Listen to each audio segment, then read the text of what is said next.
Hey guys, welcome back to my channel. तो कैसे हैं आप लोग? I hope all is good and all will be good. आज के इस वीडियो में मैं आपके लिए लेकर आया हूं यूपी पुलिस सब इंस्पेक्टर के एग्जाम के लिए मोस्ट इंपॉर्टेंट जीके जीएस और भारतीय संविधान से रिलेटेड क्वेश्चंस। इसलिए एक भी क्वेश्चंस मिस नहीं कीजिएगा, वीडियो पर एंड तक बने रहिएगा। हर एक क्वेश्चंस आपके एग्जाम के लिए बहुत ही इंपॉर्टेंट होने वाले हैं और सभी क्वेश्चंस के पीडीएफ आपको हमारे टेलीग्राम चैनल पे मिलेगा। मैं लिंक डिस्क्रिप्शन में दे दूंगा। और चैनल पर नए हो तो सब्सक्राइब और एक लाइक जरूर कीजिएगा और अपने दोस्तों के साथ भी शेयर कर दें ताकि उनका तैयारी बेहतर हो। तो बिना देर किए आपका पहला प्रश्न शुरू करते हैं। आपका पहला प्रश्न है, स्वदेशी आंदोलन की शुरुआत कब हुई थी? ऑप्शन है 1903 को, 1905 को, 1907 को या फिर 1911 को। इसका सही आंसर हो जाएगा ऑप्शन नंबर बी, 1905 को। 7 अगस्त 1905 को स्वदेशी आंदोलन की शुरुआत हुई थी। याद में रख लीजिएगा, इंपॉर्टेंट क्वेश्चन हो सकते हैं आपकी एग्जाम के लिए। अगला प्रश्न है, हॉकी विश्व कप 2023 का आयोजन कहाँ हुआ था? ऑप्शन है दिल्ली में, राउरकेला और भुवनेश्वर में, कोलकाता में या फिर मुंबई में। इसका सही आंसर हो जाएगा ऑप्शन नंबर बी, राउरकेला और भुवनेश्वर में हॉकी विश्व कप 2023 का आयोजन हुआ था। अगला प्रश्न है, भारतीय थल सेना दिवस कब मनाया जाता है? ऑप्शन है 26 जनवरी को, 15 जनवरी को, 23 मार्च को या फिर 4 दिसंबर को। इसका सही आंसर हो जाएगा ऑप्शन नंबर बी, 15 जनवरी को। भारतीय थल सेना दिवस 15 जनवरी को मनाया जाता है। अगला प्रश्न है, गांधार कला शैली किस धर्म से संबंधित थी? ऑप्शन है जैन धर्म से, बौद्ध धर्म से, हिंदू धर्म से या फिर इस्लाम धर्म से। इसका सही आंसर हो जाएगा ऑप्शन नंबर बी, बौद्ध धर्म से। गांधार कला शैली बौद्ध धर्म से संबंधित थी। अगला प्रश्न है, कन्याकुमारी किस सागर के किनारे स्थित है? ऑप्शन है अरब सागर के किनारे, बंगाल की खाड़ी के किनारे, हिंद महासागर के किनारे या फिर उपरोक्त सभी। इसका सही आंसर हो जाएगा ऑप्शन नंबर डी, उपरोक्त सभी। कन्याकुमारी अरब सागर, बंगाल की खाड़ी और हिंद महासागर के किनारे स्थित है। अगला प्रश्न है, नोबेल पुरस्कार किस देश की संसद द्वारा प्रदान किए जाते हैं? ऑप्शन है इंग्लैंड के द्वारा, अमेरिका के द्वारा, नॉर्वे और स्वीडन के द्वारा या फिर फ्रांस के द्वारा। इसका सही आंसर हो जाएगा ऑप्शन नंबर सी, नॉर्वे और स्वीडन देश के द्वारा नोबेल पुरस्कार प्रदान किए जाते हैं। अगला प्रश्न है, भारत का पहला महिला विश्वविद्यालय कौन सा है? ऑप्शन है एसएनडीटी विश्वविद्यालय, दिल्ली विश्वविद्यालय, बनारस हिंदू विश्वविद्यालय या फिर अलीगढ़ मुस्लिम विश्वविद्यालय। इसका सही आंसर हो जाएगा ऑप्शन नंबर ए, एसएनडीटी विश्वविद्यालय। एसएनडीटी विश्वविद्यालय भारत का पहला महिला विश्वविद्यालय है। अगर आपकी एग्जाम में क्वेश्चन आते हैं भारत का पहला महिला विश्वविद्यालय कौन सा है, तो उसका सही आंसर होगा एसएनडीटी विश्वविद्यालय। एसएनडीटी विश्वविद्यालय भारत का पहला महिला विश्वविद्यालय है। अगला प्रश्न है, गांधी जी ने हरिजन पत्रिका कब शुरू की? ऑप्शन है 1925 को, 1933 को, 1935 को या फिर 1940 को। इसका सही आंसर हो जाएगा ऑप्शन नंबर बी, 1933 को। 1933 को गांधी जी ने हरिजन पत्रिका शुरू की। याद में रख लीजिएगा, आपकी एग्जाम के लिए वेरी वेरी इंपॉर्टेंट क्वेश्चन हो सकते हैं। गांधी जी ने हरिजन पत्रिका कब शुरू की? तो 1933 को। अगला प्रश्न है, महाबलीपुरम किस राज्य में स्थित है? ऑप्शन है आंध्र प्रदेश राज्य में, तमिलनाडु राज्य में, कर्नाटक राज्य में या फिर केरल राज्य में। इसका सही आंसर हो जाएगा ऑप्शन नंबर बी, तमिलनाडु राज्य में। तमिलनाडु राज्य में महाबलीपुरम स्थित है। अगला प्रश्न है, राष्ट्रपति भवन का निर्माण किस गवर्नर जनरल के काल में हुआ? ऑप्शन है लॉर्ड कर्जन के काल में, लॉर्ड हार्डिंग के काल में, लॉर्ड बेलेजली के काल में या फिर लॉर्ड माउंटबेटन के काल में। इसका सही आंसर हो जाएगा option number B, Lord Hardinge general के काल में राष्ट्रपति भवन का निर्माण हुआ था। याद में रख लीजिएगा, ये भी इंपॉर्टेंट क्वेश्चन है। अगला प्रश्न है, मिसाइल मैन ऑफ इंडिया किसे कहा जाता है? ऑप्शन है होमी भाभा को, विक्रम साराभाई को, एपीजे अब्दुल कलाम को या फिर सीवी रमन को।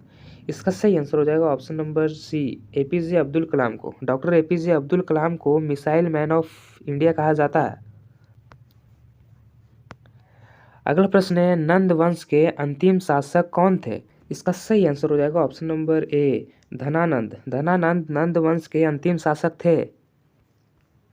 अगला प्रश्न है, विश्व पर्यटन दिवस कब मनाया जाता है? ऑप्शन है 21 सितंबर को, 25 सितंबर को, 27 सितंबर को या फिर 29 सितंबर को? इसका सही आंसर हो जाएगा ऑप्शन नंबर सी 27 सितंबर को। 27 सितंबर को विश्व पर्यटन दिवस मनाया जाता है। अगला प्रश्न है, विश्व धरोहर स्थल कुतुब मीनार कहाँ स्थित है? ऑप्शन है आगरा में, दिल्ली में, जयपुर में या फिर लखनऊ में? इस सवाल का जवाब आप कमेंट में देकर बताइए। विश्व धरोहर स्थल कुतुब मीनार कहाँ स्थित है? ऑप्शन है आगरा में, दिल्ली में, जयपुर में या फिर लखनऊ में? कमेंट करके ज़रूर बताइएगा। अगला प्रश्न है, सुभाष चंद्र बोस ने किस नारे को लोकप्रिय बनाया था?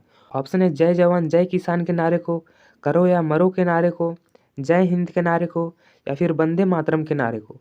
इसका सही आंसर हो जाएगा ऑप्शन नंबर सी जय हिंद के नारे को सुभाष चंद्र बोस ने लोकप्रिय बनाया था।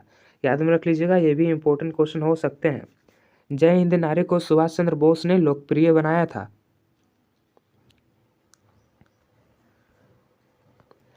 अगला प्रश्न है, नेहरू रिपोर्ट किस वर्ष प्रकाशित हुई?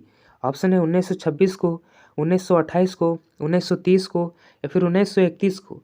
इसका सही आंसर हो जाएगा ऑप्शन नंबर बी 1928 को। 1928 को नेहरू रिपोर्ट प्रकाशित हुई। अगला प्रश्न है, नॉर्दर्न ब्लॉक और साउथ ब्लॉक कहाँ स्थित है? ऑप्शन है लखनऊ में, दिल्ली में, जयपुर में या फिर मुंबई में? इसका सही आंसर हो जाएगा ऑप्शन नंबर बी दिल्ली में। अगला प्रश्न है, भारतीय संविधान सभा का गठन किसके द्वारा किया गया था?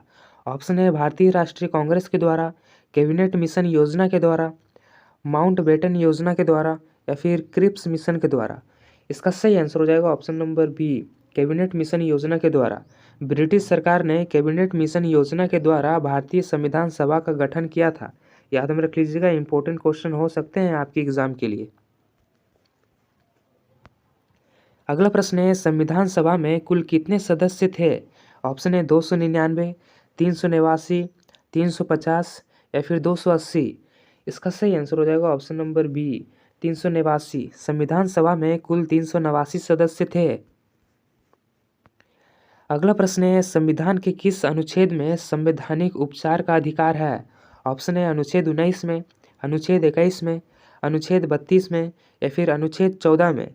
इसका सही आंसर हो जाएगा ऑप्शन नंबर सी अनुच्छेद 32 में। अनुच्छेद 32 में संविधान के संवैधानिक उपचार का अधिकार है। अगला प्रश्न है, अनुच्छेद 32 को किसने संविधान की आत्मा कहा था? ऑप्शन है डॉक्टर राजेंद्र प्रसाद ने, डॉक्टर बी.आर. अम्बेडकर ने, जवाहरलाल नेहरू ने या फिर मौलाना आज़ाद ने? इसका सही आंसर हो जाएगा option number B doctor B R. Ambedkar ने। Doctor B R. अम्बेडकर ने अनुच्छेद 32 को संविधान की आत्मा कहा था। याद में रख लीजिएगा, इंपॉर्टेंट क्वेश्चन हो सकते हैं।